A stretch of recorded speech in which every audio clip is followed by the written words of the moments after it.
Om Swastiastu. Halo semuanya, perkenalkan nama saya Luputu Adelia Anggraini dengan NIM 2529181003. Saya dari kelas A, Program Studi Magister Hukum, Fakultas Pasca Sarjana Uniksa. Pada video kali ini, saya akan mempresentasikan materi tentang teori hukum alam atau Natural Law Theory. Materi ini penting untuk dipahami karena berkaitan langsung dengan teori hukum alam. Selamat menyimak. Langsung saja, yang pertama ada pengertian teori hukum alam. Teori hukum alam atau Natural Law Theory merupakan aliran filsafat hukum yang berpandangan bahwa hukum yang benar dan adil bersumber dari kodrat alam, akal budi manusia, dan atau kehendak Tuhan. Sehingga hukum tidak hanya ditentukan oleh peraturan yang dibuat oleh negara, tapi juga oleh nilai moral dan keadilan universal.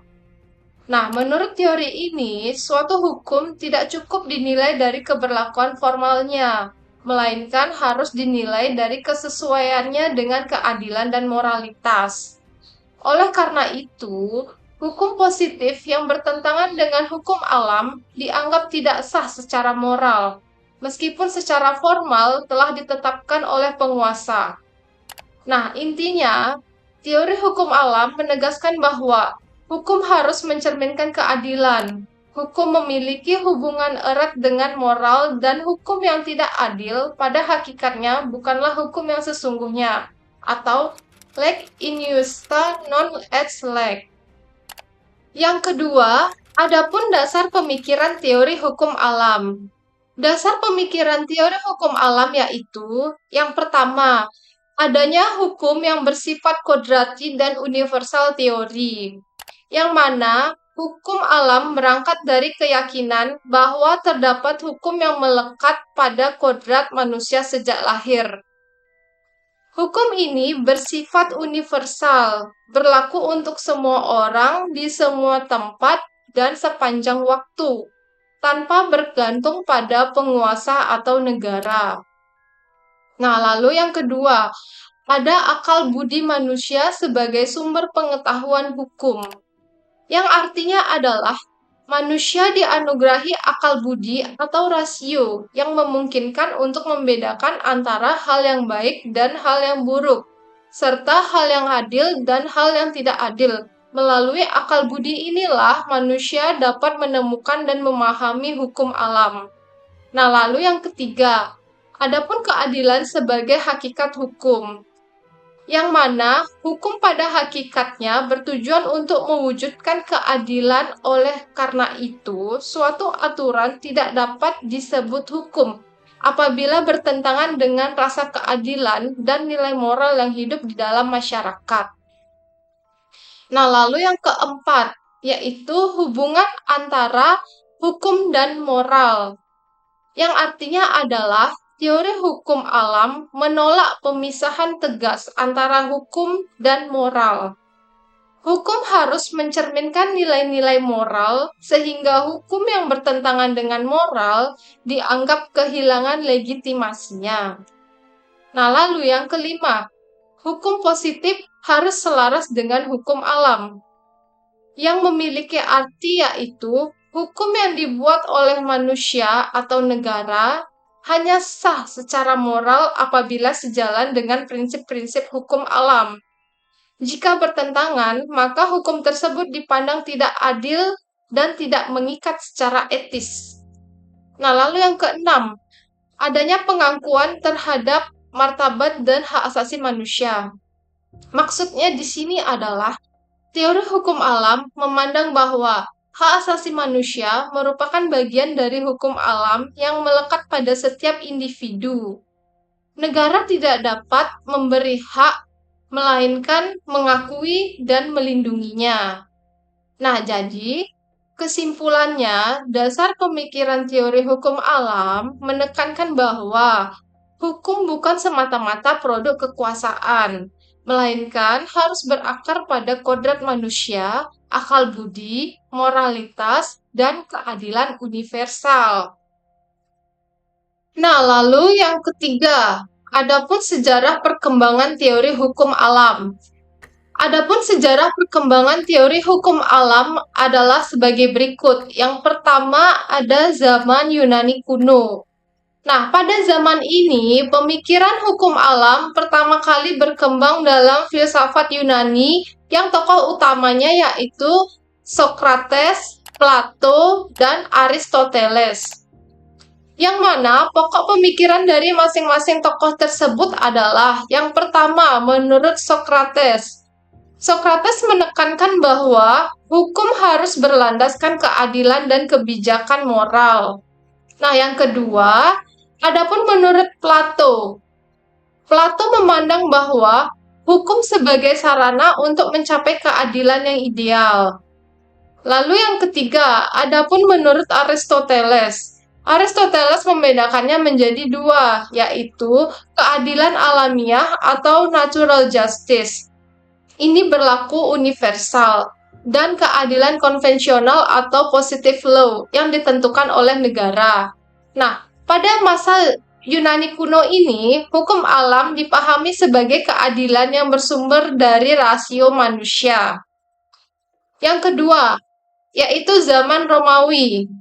Pada zaman Romawi ini, pemikiran hukum alam berkembang lebih praktis, yang tokoh utamanya adalah Cicero. Adapun pokok pemikiran dari Cicero yaitu yang pertama, hukum sejati adalah akal yang benar dan sesuai dengan alam. Yang kedua, hukum berlaku universal dan abadi. Dan yang ketiga, hukum tidak adil bukanlah hukum. Pemikiran ini mempengaruhi sistem hukum Romawi dan hukum Eropa modern. Nah, lalu yang ketiga, adapun abad pertengahan.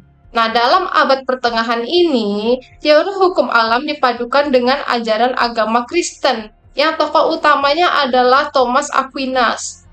Dalam pokok pemikiran dari Thomas Aquinas ini membagi hukum menjadi yang pertama ada lex aeterna, yaitu hukum abadi Tuhan. Yang kedua ada lex naturalis atau hukum alam. Yang ketiga ada lex divina atau hukum ilahi. Yang keempat ada lex humana, hukum buatan manusia. Hukum manusia harus sesuai dengan hukum alam. Jika tidak, maka akan kehilangan kekuatan moral. Nah, lalu yang keempat, ada zaman modern awal. Pada zaman modern awal, teori hukum alam mengalami sekularisasi, yang mana tokoh-tokohnya adalah Hugo Grotius, John Locke, Jean-Jacques Rousseau, yang mana pokok pemikiran masing-masingnya yaitu yang pertama, menurut Hugo Grotius menyatakan bahwa hukum alam tetap berlaku meskipun Tuhan tidak ada. Yang kedua, menurut John Locke menekankan bahwa hak kodrati manusia untuk hidup, kebebasan, dan milik. Dan yang ketiga, adapun menurut Rousseau menekankan bahwa kontrak sosial yang berlandaskan kehendak umum. Hukum alam menjadi dasar lahirnya negara hukum modern dan hak asasi manusia.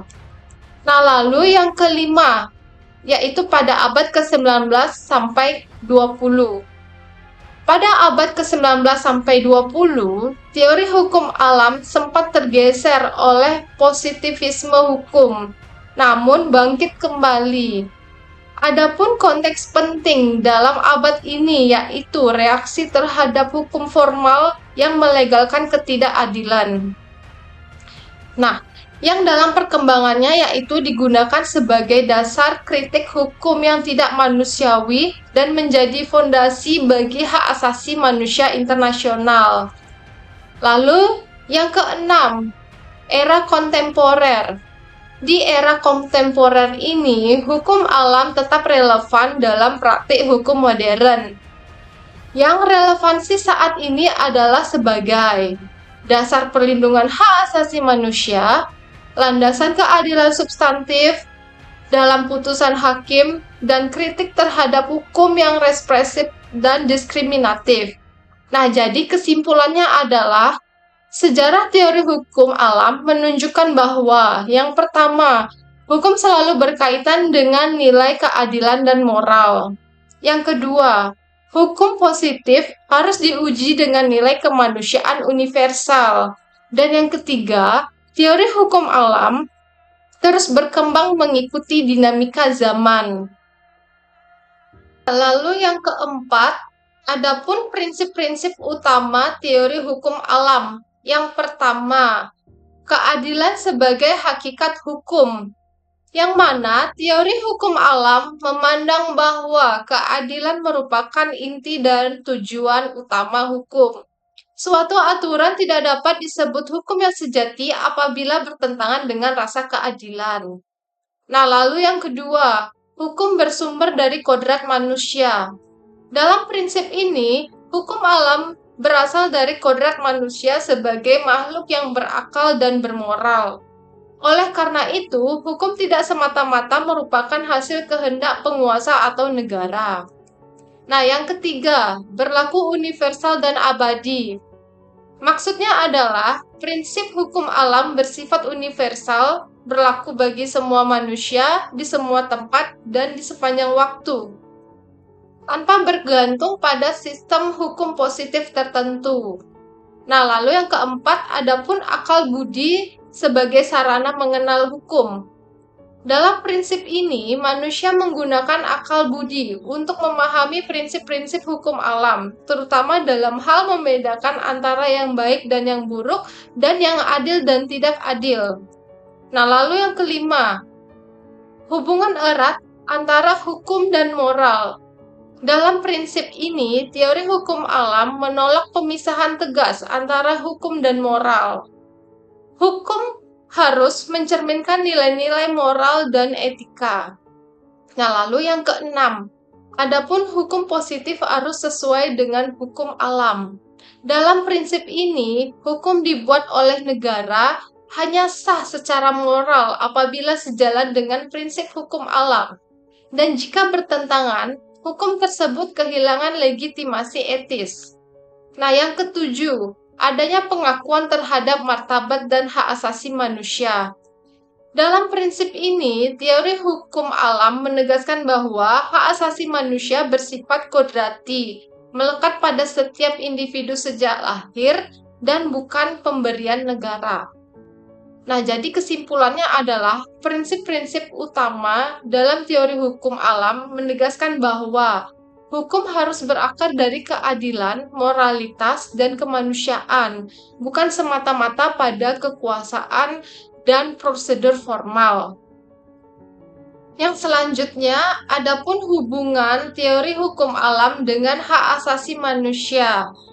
Teori hukum alam menjadi fondasi utama dalam hak asasi manusia karena yang pertama, hak asasi manusia bersumber dari kodrat manusia, yang artinya teori hukum alam memandang bahwa hak asasi manusia melekat pada diri manusia sejak lahir, karena kodratnya sebagai manusia.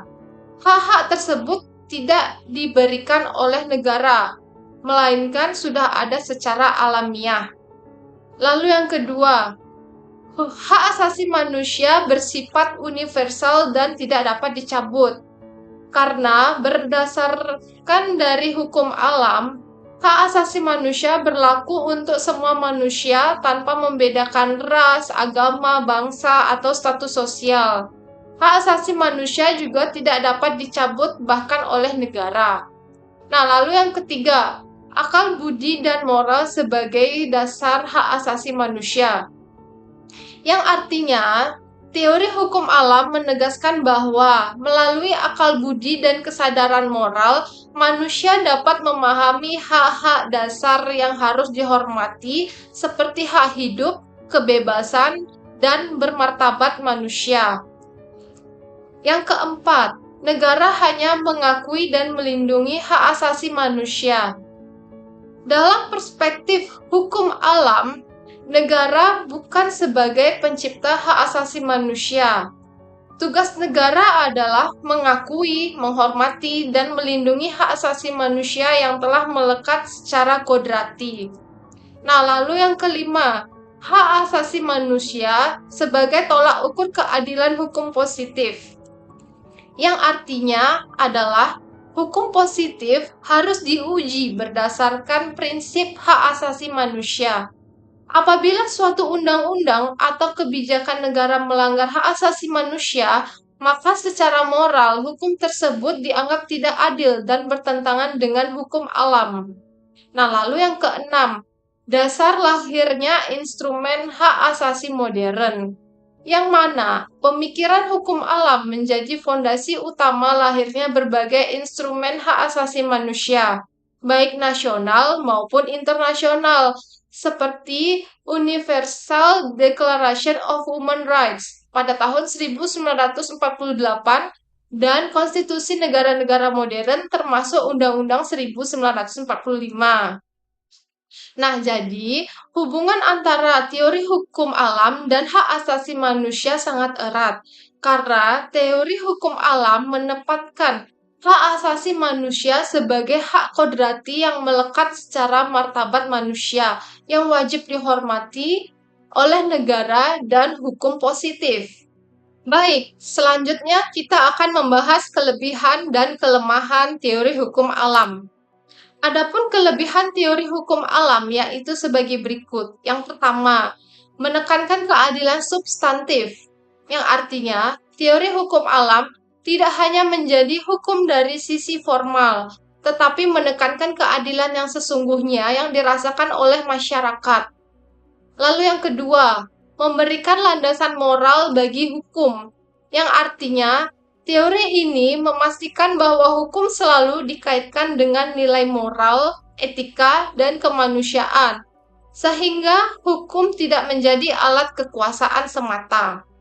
Yang ketiga, melindungi hak asasi manusia, karena hak asasi manusia dipandang sebagai hak kodrati. Teori hukum alam menjadi dasar perlindungan hak asasi manusia dari tindakan sewenang-wenang negara. Lalu yang keempat, alat kritik terhadap hukum yang tidak adil. Karena teori hukum alam dapat digunakan untuk mengkritik dan menolak hukum positif yang represif, diskriminatif, atau tidak manusiawi. Nah, lalu yang kelima, relevan dalam putusan hakim. Karena teori ini mendukung hakim untuk mengedepankan keadilan substantif ketika hukum tertulis tidak memberikan rasa keadilan. Lalu yang selanjutnya, adapun kelemahan teori hukum alam, yaitu sebagai berikut. Yang pertama, bersifat abstrak dan tidak konkret.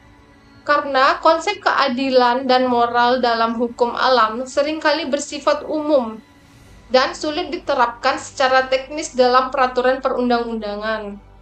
Lalu yang kedua, subjektivitas dalam penafsiran, yang mana nilai keadilan dan moral dapat ditafsirkan berbeda-beda oleh setiap individu atau kelompok, sehingga berpotensi menimbulkan ketidakpastian hukum.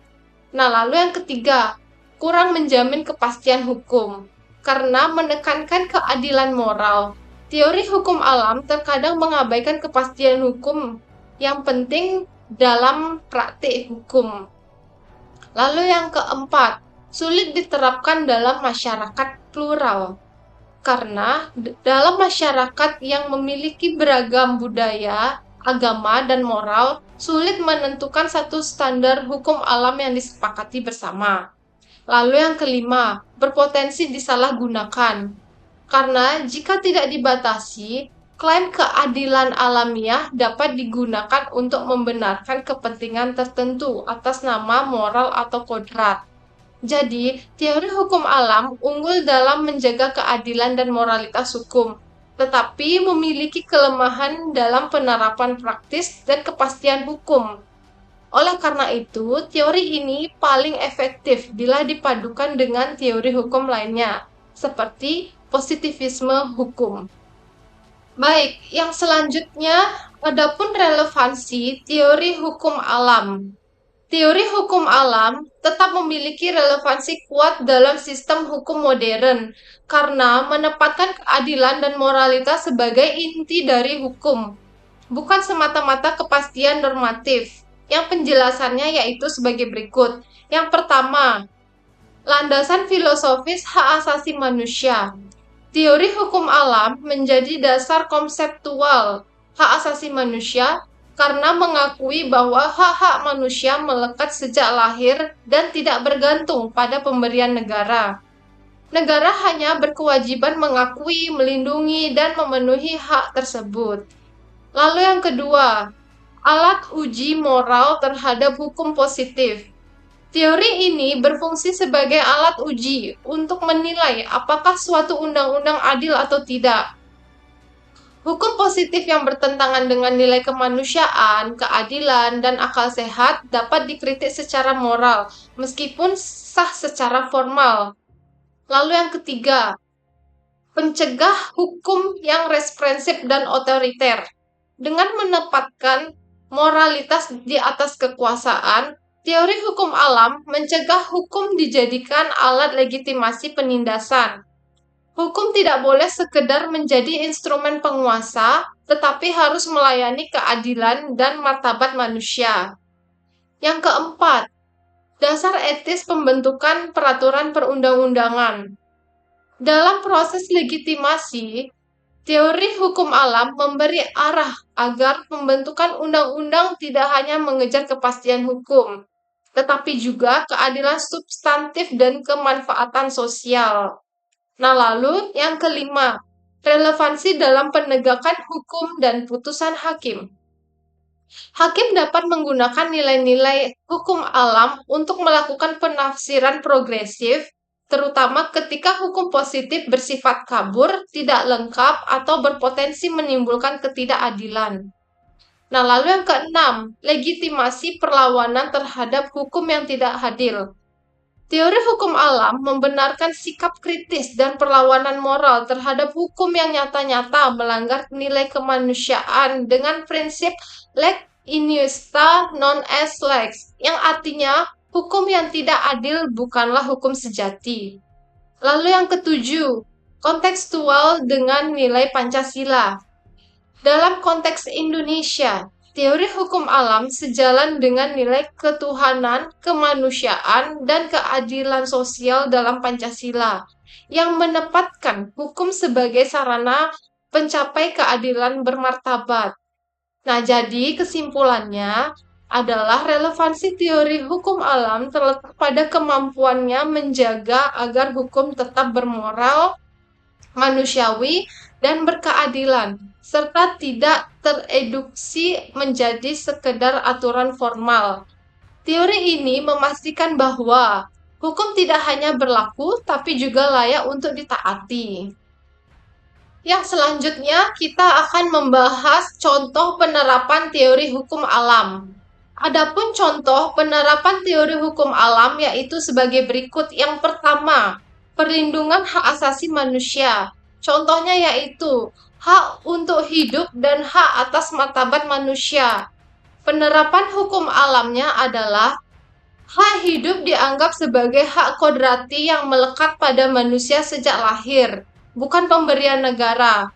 Oleh karena itu, negara tidak boleh membuat hukum yang melegalkan penyiksaan, perbudakan, atau pembunuhan sewenang-wenang, meskipun secara formal hukum tersebut telah disahkan. Nah, jika ada undang-undang yang membolehkan penyiksaan, maka menurut teori hukum alam, undang-undang tersebut tidak bermoral dan layak tidak ditaati. Nah, lalu yang kedua, penolakan terhadap undang-undang yang tidak adil. Contohnya yaitu undang-undang yang mendiskriminasi kelompok tertentu berdasarkan ras, agama, atau status sosial. Penerapan hukum alamnya adalah karena hukum alam menjunjung adilan dan kesetaraan universal, maka hukum positif yang bersifat diskriminatif bertentangan dengan kodrat manusia. Hakim atau masyarakat berhak untuk mengkritik, menolak, bahkan membatalkan hukum tersebut secara moral. Lalu yang ketiga, judicial review oleh Mahkamah Konstitusi. Contohnya adalah pengujian undang-undang terhadap Undang-Undang Dasar 1945. Penerapan hukum alamnya yaitu hakim konstitusi tidak hanya menilai aspek prosedural, tapi juga nilai keadilan, kemanusiaan, dan hak asasi. Nah, jadi ketika Mahkamah Konstitusi membatalkan undang-undang karena melanggar hak negara, hal tersebut mencerminkan prinsip hukum alam, yaitu keadilan lebih tinggi dari legalitas formal. Lalu yang keempat, adanya pembatasan kekuasaan negara. Contohnya adalah negara tidak boleh bertindak sewenang-wenang terhadap negaranya. Penerapan hukumnya adalah kekuasaan negara dibatasi oleh hukum alam dan hak kodrati manusia. Negara kehilangan legitimasi jika melanggar hak-hak dasar warga negaranya. Lalu yang kelima, adanya landasan moral Pancasila dan konstitusi. Contohnya adalah sila kemanusiaan yang adil dan beradab. Penerapan hukum alamnya yaitu nilai kemanusiaan dan keadilan serta moralitas universal menjadi dasar pembentukan hukum nasional. Pancasila mencerminkan nilai hukum alam yang hidup dalam masyarakat Indonesia. Lalu, yang selanjutnya ada kesimpulan. Nah, jadi teori hukum alam menegaskan bahwa hukum tidak cukup hanya sah secara formal, tapi juga harus adil secara moral. Hukum yang mengabaikan keadilan, kemanusiaan, dan rasionalitas akan kehilangan legitimasi sejatinya. Oleh karena itu, hukum alam tetap relevan sebagai penjaga nurani hukum di tengah sistem hukum modern. Demikian presentasi yang dapat saya sampaikan. Semoga materi ini bermanfaat dan menambah wawasan kita bersama. Terima kasih atas perhatiannya. Om Santi Santi Santi Om.